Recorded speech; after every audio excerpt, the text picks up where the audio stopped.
Clara, anong pangarap mo paglaki? Gusto ko pong maging surfer sa Hawaii para mag-swimming ako everyday. Go! Isusupport kita bilang ate mo. Andito lang ako para sa'yo lagi, ha? Opo, ate. Kailangan ko mag-aral na mabuti para sa ikabubuti ng aking kapatid. Kahit ako'y pagod na, tupagin ko pa rin tapusin ang lahat ng ito para abutin ang pangarap ng kapatid ko.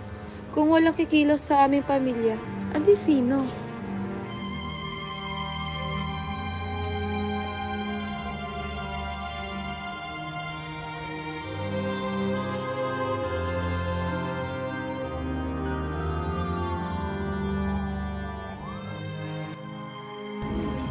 Kasi ate na himatay habang nag-aaral. Sinugod na siya sa ospital. Paano na yung mga bills? Papa si ate. Tuloy.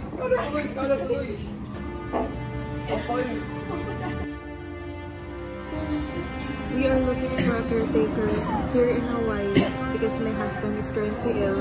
Hopefully this is not contagious. The other instructions are in the caption.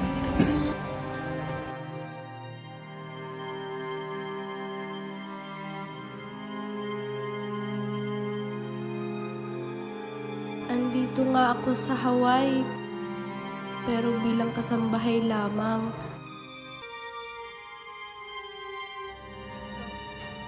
Pangarap kong sakyan ng alon ng tagumpay, abutin ang araw sa dulo ng dagat.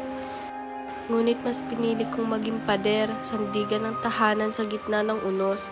Habang sumisigaw ang dagat ng kalayaan, ako'y tahimik na naglalakad sa landas ng sakripisyo sapagkat sa pagitan ng pangarap at pamilya ang pipiliin ko. Hindi ko pinili ang layo, pinili ko ang kinabukasan niyo. Hindi lahat ng lumilipad ay dahil sa pangarap. May ilan ding pinilit ng tadhana.